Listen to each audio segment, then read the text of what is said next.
Hello friends, my name is Sumant. Jammu Kashmir में चेनाब नदी पर अभी एक बहुत ही इम्पॉर्टेंट प्रोजेक्ट अभी अंडर कंस्ट्रक्शन है। हम लोग आज पढ़ेंगे चेनाब ब्रिज के बारे में। ये ब्रिज एक रेल ब्रिज होगा जो कि जम्मू को कश्मीर से जोड़ेगा। जम्मू का जो कटरा है उसको श्रीनगर के कौरी इलाके से जोड़ेगा। देखिए, ये है कटरा वाला एंड और ये है कौरी वाला एंड। ये एक आर्क ब्रिज है। देखिए, इसे कहते हैं हम लोग आर्क। ये जो आर्क ब्रिज है वो स्टील से और कंक्रीट से बनाया जाएगा। इसका टोटल लेंथ होगा 1.315 किलोमीटर, मतलब कि 1315 मीटर। इसकी हाइट कितनी होगी दोस्तों? इसकी हाइट होगी 359 metre above the river bed. देखिए, यहाँ पर बह रही होगी नदी। ये वाली जो नदी है इसका इसका इसका रिवर बेड है, ये इसकी हाइट होगी दोस्तों। इस ब्रिज को बनाने का जो कॉन्ट्रैक्ट था वो अवार्ड किया गया था 2004 में। इसको 2007 तक पूरा बन जाना था, मगर प्रोजेक्ट में डिले हो गया। कुछ केसेस फाइल हुए, कुछ एनवायरमेंट चैलेंजेस आई। इस कारण से इसको बनाने की जो डेडलाइन है वो रखी गई है अगस्त 2018 तक। अगर और डिले होता है तो ये 2019 तक पूरा बन जाना चाहिए। इस डिले के दोस्तों कई कारण थे। कुछ कारण हैं, इनमें से इस ब्रिज के अलाइनमेंट पे कंसेंसस का ना होना, जो डिज़ाइन है उसका फाइनल ना हो पाना, और कुछ कोर्ट केसेस का फाइल हो जाना इस ब्रिज के खिलाफ। इस डिले के कारण जो पहले जो कॉस्ट रखा गया था वो कॉस्ट बढ़ करके ज़्यादा हो गया। यहाँ पर कॉस्ट ओवररन की जो प्रॉब्लम है वो फेस की गई। अभी ये जो ब्रिज है वो अंडर कंस्ट्रक्शन है, जो कि 2019 तक पूरा हो जाने की संभावना है। पूरा हो जाने के बाद ये ब्रिज आपको कुछ ऐसा दिखाई देगा। ये है दोस्तों ब्रिज, और ये है उसकी height above the river bed. आपको मैं एक बात और बता दूं दोस्तों कि ये जो हाइट है वो एफिल टावर से 35 मीटर ऊंचा है। मतलब कि जो एफिल टावर है वो आपको इतना ही आएगा ऐसे। ये एफिल टावर से भी इसकी ऊंचाई ज़्यादा है। दोस्तों, जो ब्रिज बन रही है उसका जो पिलर होंगे वो एक स्लोप पे बनाए जाएंगे। स्लोप के स्टेबलाइजेशन को सही करने के लिए, मतलब स्लोप को थोड़ा स्टेबल बनाने के लिए, ये जो सॉलिडिफिकेशन है वो की जा रही है। क्यों? क्योंकि देखिए, अगर ये वाला पार्ट ज़्यादा सॉलिड नहीं होगा तो इस पर जो पिलर बनाए जाएंगे वो पिलर के धंसने की संभावना होगी। पूरा ब्रिज जो है वो कोलैप्स हो जाएगा।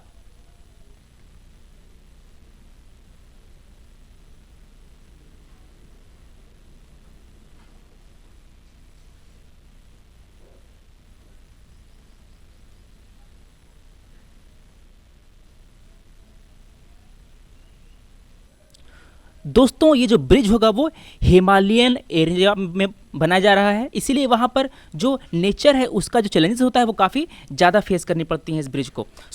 ये जो ब्रिज है इसको ऐसा बनाया जा रहा है कि ये रिक्टर स्केल पर अगर 8 मैग्नीट्यूड का अर्थक्वेक भी आए तो ये उसको सह लेगा। दोस्तों, ये सब जो ब्रिज होती हैं वो उतनी ही मजबूत होती हैं जितना कि मजबूत इसका फाउंडेशन होता है। इसीलिए इसके फाउंडेशन को मजबूत बनाने के लिए इसका जो बेस है उसको स्टेबलाइज किया गया है। यहाँ पर जिस एरिया में वो बनाया जा रहा है उसको पूरी तरह से फिक्स किया जाएगा ताकि जो लैंडस्लाइड की इशू हो वो ना हो। यहाँ पर देख रहे हैं कि ये जो बेस होंगे, ये देखिए, इतना लंबा पिलर बनाने के लिए ये जो एरिया होगा वो 36 गुने 50 का होना चाहिए। ये जो पूरा टेरेन है उसकी जो स्लोप है वो वेरी करती है 40 डिग्री से 77 डिग्री के बीच।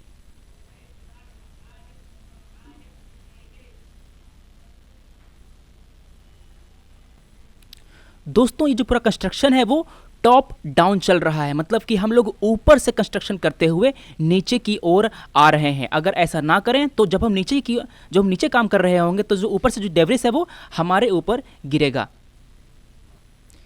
यहाँ पर जो स्लोप है उसको स्टेबलाइज करने के लिए कई तरह की अलग अलग जो state of the art technologies हैं उसका इस्तेमाल किया गया है। इसमें हम लोग ज़मीन के अंदर जो रॉड है उसको इंसर्ट करते हैं और उसको सीमेंट से और कंक्रीट से उसको ज़्यादा भरपाई करते हैं ताकि वो स्टेबलाइज रहे और वहाँ पर लैंडस्लाइड का इशू ना आए।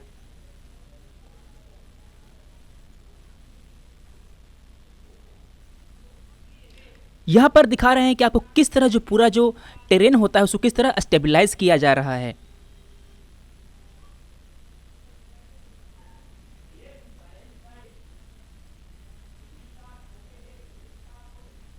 पूरे एरिया को स्टेबलाइज किया जाएगा ताकि इससे पुल पर कोई इफेक्ट ना पड़े। दोस्तों ये जो ब्रिज है, ये पूरा जो कंस्ट्रक्शन का काम है वो फेज़ में चलता है।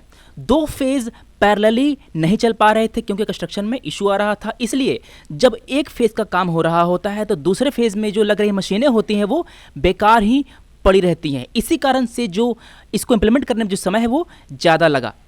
अगर प्रोजेक्ट पैरेलली इम्प्लीमेंट होता है दोस्तों तो समय कम लगता है। अब हम आते हैं इस ब्रिज के इस्तेमाल पर। इस ब्रिज का इस्तेमाल क्या होगा दोस्तों? ये एक रेल ब्रिज है तो इस पर रेल ही चलेगी। ये एक बाद में एक टूरिस्ट अट्रैक्शन भी बन सकता है। क्यों? क्योंकि ये दुनिया का सबसे टॉलेस्ट रेलवे ब्रिज बन जाएगा। फिलहाल में सबसे ऊंचा, सबसे टॉलेस्ट रेल ब्रिज होने का जो खिताब है वो अभी चाइना का जो पेपन रिवर है उस पर जो शुबाई रेलवे ब्रिज है उसको मिला हुआ है। इस ब्रिज के पूरा हो जाने के बाद ये खिताब हमारे इंडिया वाले चेनाब ब्रिज को मिल जाएगा। ये एफिल टावर से भी 35 मीटर ऊंचा होगा, जैसे मैंने आपको पहले बताया था फिगर में। इस ब्रिज के इंस्पेक्शन के लिए एक रोपवे भी होगा। इस ब्रिज को हम लोग एक इंजीनियरिंग मार्वल कह रहे हैं। क्यों? क्योंकि ये एक ऐसे टेरेन पे बनाया जा रहा है जो कि काफ़ी अनस्टेबल है। दोस्तों देखिए, जो हिमालय है वो अभी यंग माउंटेन है, वहाँ पर आए दिनों जो अर्थक्वेक है उसकी प्रॉब्लम देखने को मिलती है। प्लस चूंकि ये एक रिवर वैली में है इसलिए वहाँ पर जो विंड स्पीड होती है वो काफ़ी हाई होती है दोस्तों। तो इस ब्रिज को ऐसा बनाया जा रहा है ताकि वो 260 किलोमीटर पर आवर इतना ज़्यादा तेज़ी से चलती हुई विंड को भी विथस्टैंड कर सके। इसका जो कंस्ट्रक्शन मटेरियल होगा दोस्तों वो स्टील होगा। क्यों? क्योंकि ये ज़्यादा इकोनॉमिकल है, ये ज़्यादा एबल है to resist temperature of -20 degree Celsius जो कि वैली में कॉमन है। चूँकि इस ब्रिज पे बहुत ही तेज़ हवाएं चलती हैं, इस वैली में काफ़ी तेज़ हवाएं चलती हैं, तो जो उस पर जो ट्रेन पास कर रहा होगा दोस्तों उसको काफ़ी डेंजर होगा उस समय जब तेज़ हवाएं चलेगी। सो उस ब्रिज पर सेंसर्स लगाए गए हैं जो कि विंड वेलोसिटी को चेक करेंगे। अगर wind speed 90 kilometre per hour से एक्सीड करेगा तो वहाँ पर जो सिग्नल होगा वो रेड हो जाएगा और ट्रेन का मूवमेंट को रोक दिया जाएगा। जब विंड स्पीड गिरेगी तब ट्रेन को अलाउ किया जाएगा। चूंकि ये पूरा ब्रिज बनाया जाएगा कश्मीर में तो वहाँ पर हमें क्या इशू मिलता है दोस्तों? वहाँ पर हमें टेररिज्म की समस्या फेस करनी पड़ती है। तो अगर कोई टेरर ग्रुप आकर के इस ब्रिज को उड़ाना चाहे तो ऐसा नहीं हो सकता, क्योंकि अगर वो देखिए इस ब्रिज में टोटल 17 पायर्स हैं तो उसमें से अगर एक उड़ा भी दिया तो भी ब्रिज कोलैप्स नहीं होगा। ये TNT से जो ब्लास्ट होता है उसको सह सकता है। इस पूरे ब्रिज को 63 mm thick special blast proof steel से बनाया जा रहा है। ये एक्सप्लोजन को विथस्टैंड कर सकता है। इसमें जो पेंट होगा वो कोरोजन रेसिस्टेंट पेंट होगा, जिस कारण से इस ब्रिज को मेंटेन करने का जो कॉस्ट होगा दोस्तों वो भी कम लगेगा। इन सब सुविधाओं के बाद भी इस ब्रिज को सेफगार्ड करने के लिए एरियल सिक्योरिटी की भी व्यवस्था की गई है, मतलब कि यहाँ पर हवा से निगरानी रखी जाएगी।